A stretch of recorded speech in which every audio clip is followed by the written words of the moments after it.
I quote Father Trevor D'Souza in one of the holies. He said, "Every bird that flies in the sky has a place in the universe, and every person who comes into this world has a place and a purpose in this world. Therefore, every delegate who came to this provincial charter has a place and a purpose. In the book of the Annals of our fifth provincial charter of Guntur province. The Lord keeps coming to us in the midst of our daily lives in order to lead us singing into everlasting joy. As long as we carry human body, we have to accept suffering COVID-19 willingly and even joyfully because it has brought us together to do lot of work of our congregation through online and offline classes, sessions, moderations, and all. Therefore, COVID-19 has brought us joy, unification, and also at times lot of willingness and patience and joyful putting our hearts together online offline sessions, making our general chapter to be a unique one. Once a boy and a girl playing on the beach, building the castles, sandy castles, unaware of the approaching sea waves. Eventually, the tide came and sweeps away their castles. They proceeded further to build another castle. Again and again, the water comes and wipes, and again they proceed to other corner. Again, the water wipes away the castles. Likewise, we have built castles, real or unreal, but God may wipe them at His own pace of life.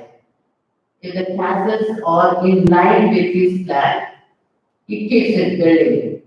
If our plans are in the line of our own, He wipes gently, He wipes them like the waves that come and wipe His sand castles.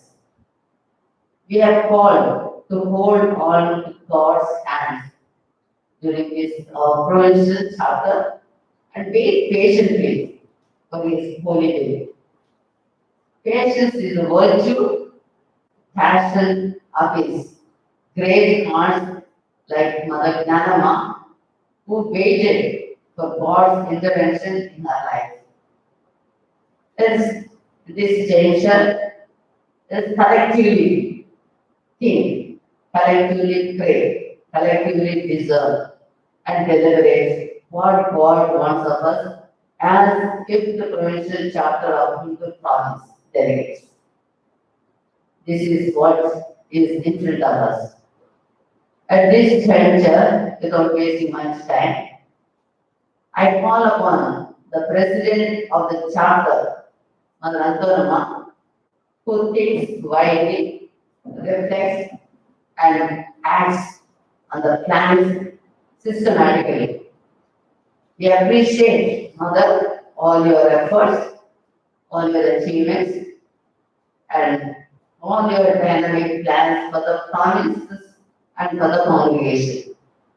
Now here, I warmly welcome Sister Ratnameli, our provincial superior, to continue the further proceedings of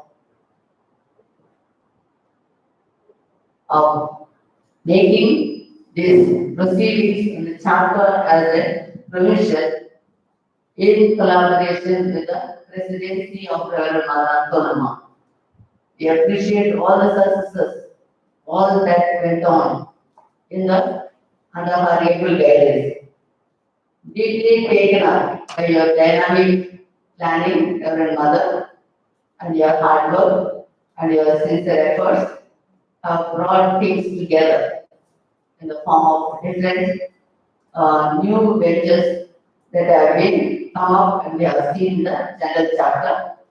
And we extend a warm welcome to preside over this fifth provincial chapter of the province, Let's all welcome Mother to present over our fifth provision chapter of Gurukul Province and lead us in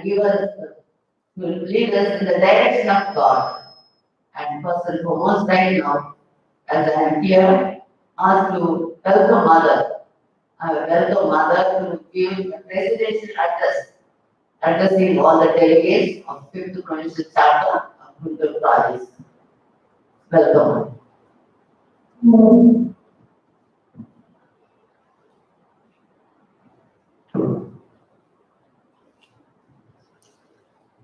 Thank you. Thank you, Mother, for the wonderful spoken words which will be spirited by all of us in the days to come, especially during the chapter.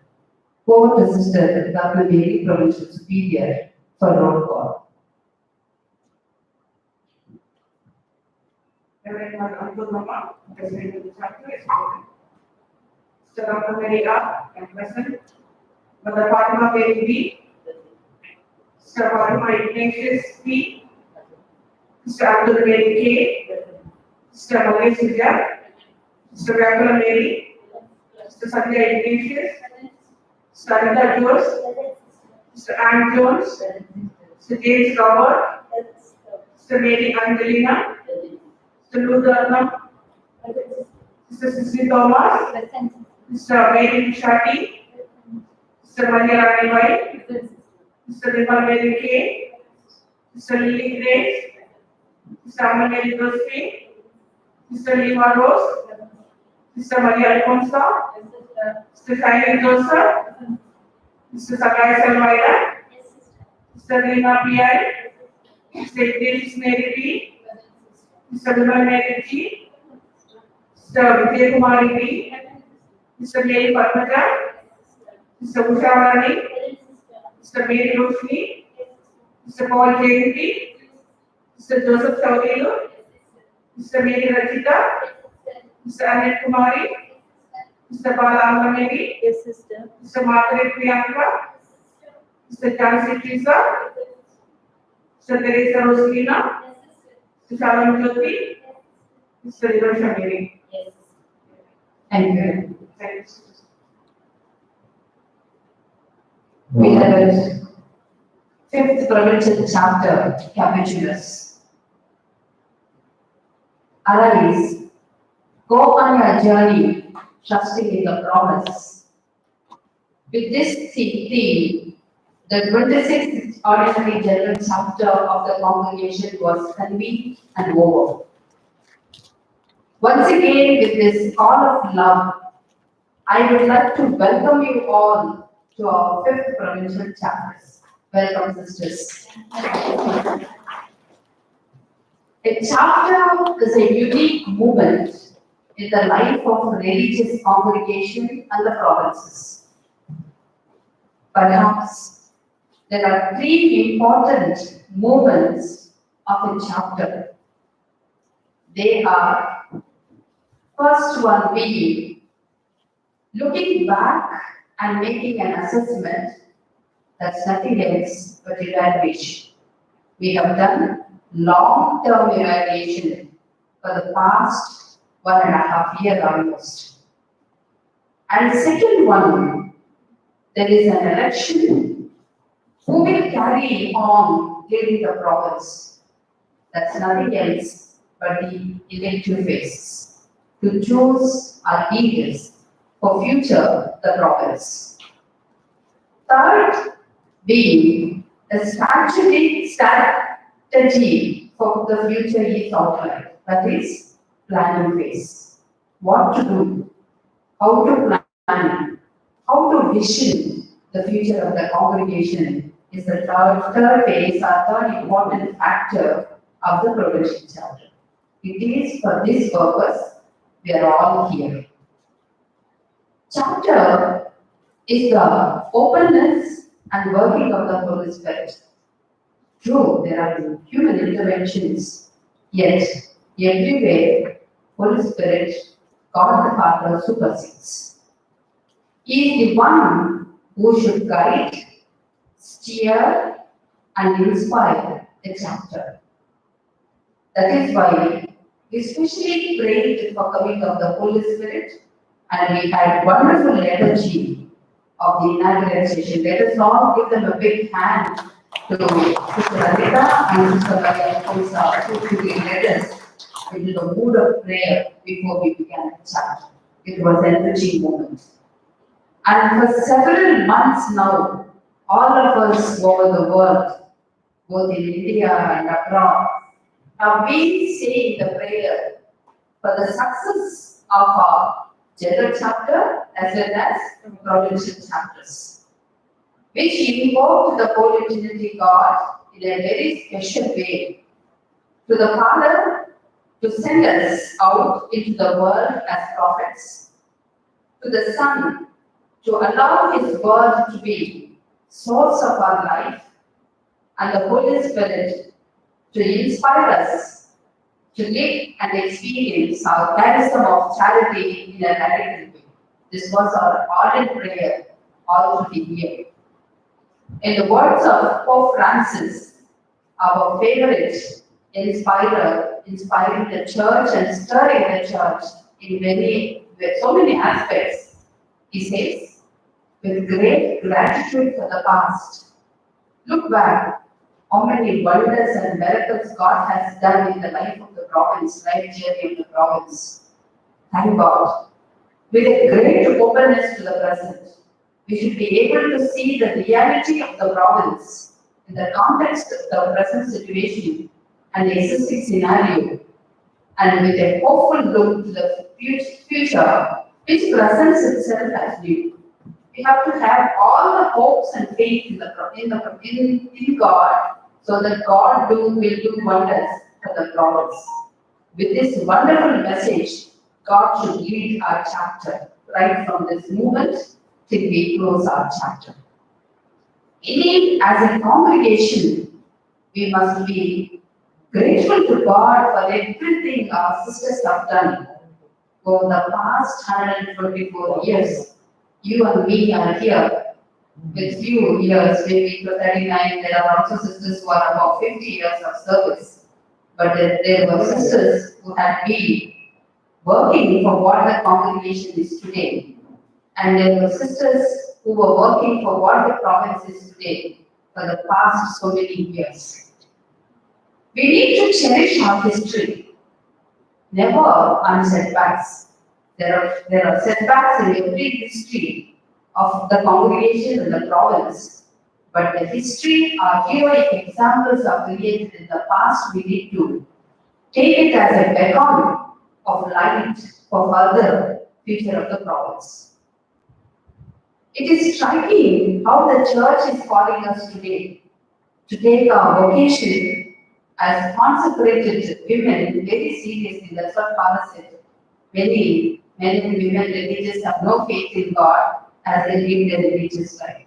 We are at a crossroads now, so we need to take this vocation of consecrated women as consecrated women, our vocation very seriously.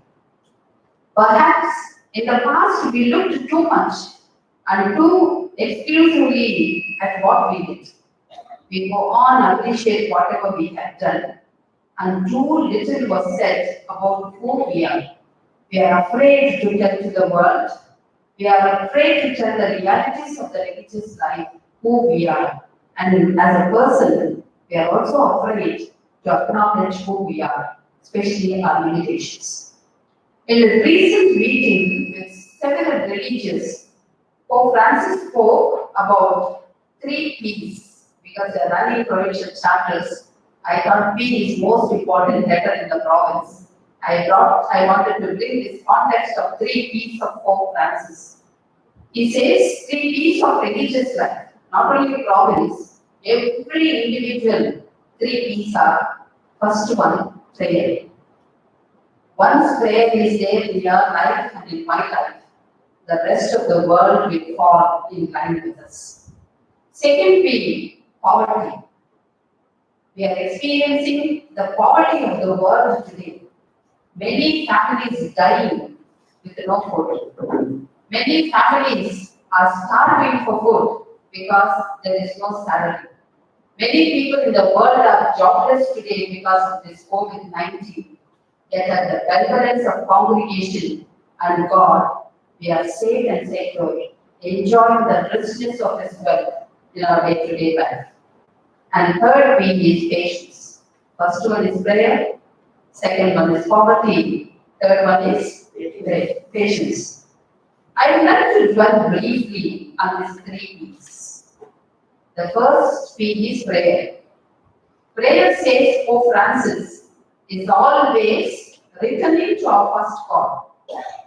Return to the first call, to the one who has called you and chosen you. That is prayer. Whenever you have moment of struggle, whenever you are in moments of joy, whenever you are in moments of meetings, our first turn should be to God, who has called us, who has created us.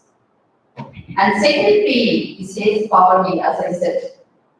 The Pope quotes his own founder, Saint Ignatius, who said, poverty is the mother, the perimeter wall of consecrated life. Such a big word. We should bound ourselves with the perimeter in the sense nothing it is all round. We should circle and say that is consecrated life. Such a big word Pope Francis uses.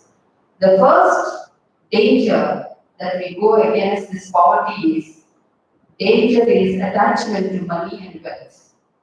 Not to have this poverty in life. The second danger is vanity. We all believe in vanity. Poverty doesn't mean only money. Sharing our talent, sharing our things in common is poverty. So the second danger is vanity. We always believe in vanity. Vanity, vanity. No riches in vanity. And the third danger, according to Pope Francis, is arrogance of pride. Arrogance of pride. For what does I and you should feel proud of ourselves? Nothing we have created, not in the single hair of our head is created by us. For what should we be arrogant of pride? This is the question is asking all of us. Finally, the third P is patience. This is a testing time for the generations maybe because of stress load. We easily lose our patience. So here we are to exhibit all these and ask God to give us strength so that we are in prayer, we live in poverty, dedicated our poverty, and we exhibit our patience. Already Mother has given a big sermon, and I am also giving sermon, boring you.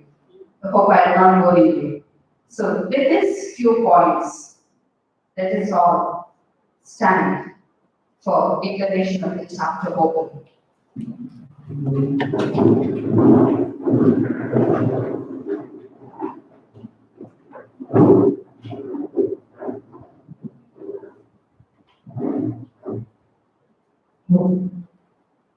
With deep faith in God, assistance of Mary, intercession of our founders, Mother Gnanavani,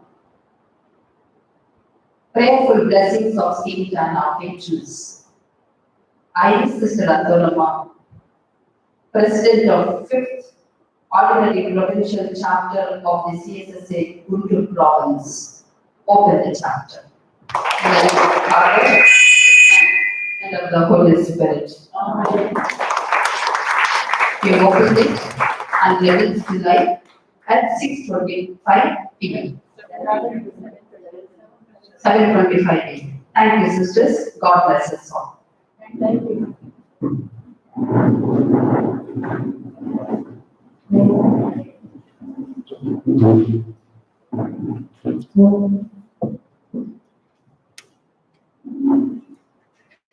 Thank you, Mother, for beautiful presidential address as well as opening the 5th provincial chapter of the province.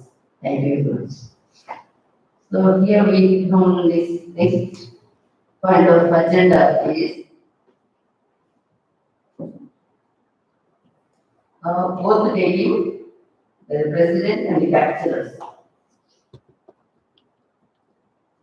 You take chapter manual, page 21, you find point 9, 21, page 9, page number 21.9.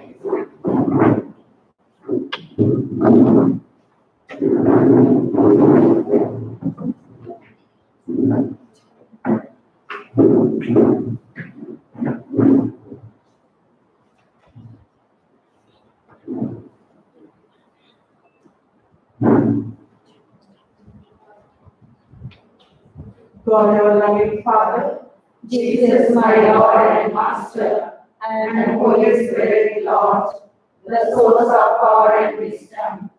I, Sister Mother Mary, member of this provincial chapter, promise before you, under an oath that I will participate wholeheartedly in all the deliberations of this provincial chapter, keeping solely in you the glory of God and the good of the province and the entire congregation. I will abide by the norms we lay down in the constitutions and the chapter directory. I will observe complete confidentiality regarding the identity of the persons participating in the discussions and will hold in confidence all matters that produce and shall be called upon. Father, Son, and the Holy Spirit. Amen.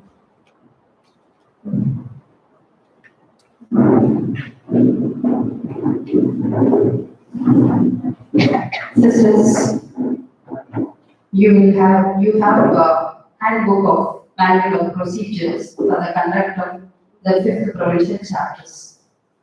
It begins from page number 5. This is the same manual which we have used for both ordinary provincial chapters. So shall we conduct our fifth ordinary provincial chapter according to the norms of our constitution, directory we have to conduct, and also following the procedures mentioned in the manual of procedures for chapters. Shall we go ahead with this? All those who are in favor of conducting our chapters and approval of the chapter manual is required before we begin to use it. All those who are in favor of approving this manual, kindly raise your hands.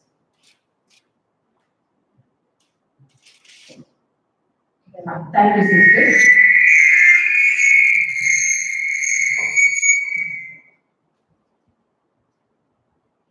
I think it's unanimous. The first act of the chapter, as per our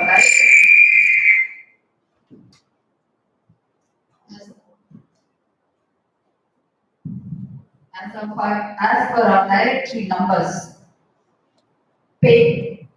directory number 231, election of tellers, moderators, and secretaries of the chapter. 231 speaks on soon after the opening. This one we have done. The chapter proceeds to elect 2 tellers. 1 or more moderators and secretaries for the chapter by a relative majority of votes. Do you know what is a relative majority? The one who gets the highest. The chapter tellers, what is the duty of the chapter teller is to assist the president to conduct the elections in the chapter. Third one, the president, 233. The president may request one of the moderators to moderate the individual sessions of the chapter according to the statutes of the chapter, that is manual of procedures that we have conducted. The president has, however, the right to intervene at any stage of a session if needed. President remains silent only if needed, she will intervene. The secretaries have the responsibility to write very accurately. Why they are mentioning all this before we choose the secretaries. Very accurately and faithfully the minutes of the chapter. At the beginning of each day, the minutes of the previous day is to be read out and approved by the chapter. These are the proper law which speaks about the election of judges. May I request Sister Gnanavani whether they have discussed about this point, if there are any proposals to brief us so that the chapter capitulates are open for the discussion. As the president and the representative of the councillors have proposed to have Sister Jamie and Sister Rosalie as the judges. And because Sister Jamie has fallen down and she's having some leg pain, she expressed her ability to attend to work as a elder. So I'm proposing, so one can propose one of the sisters in place of Sister Jamie. Alex, I propose this Annette Kumari as the second sister.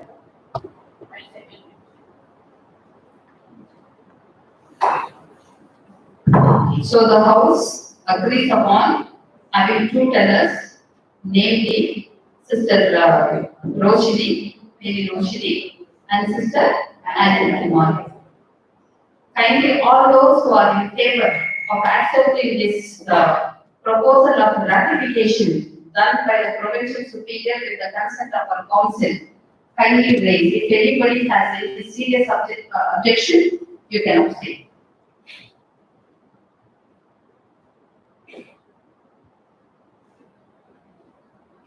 I think it is unanimous. Thank you, sisters. Let us ask both the secretary to rise up and come forward. Take oath of secrecy, please. Tellers. Give them a big hand as they are supposed to do a lot of jobs.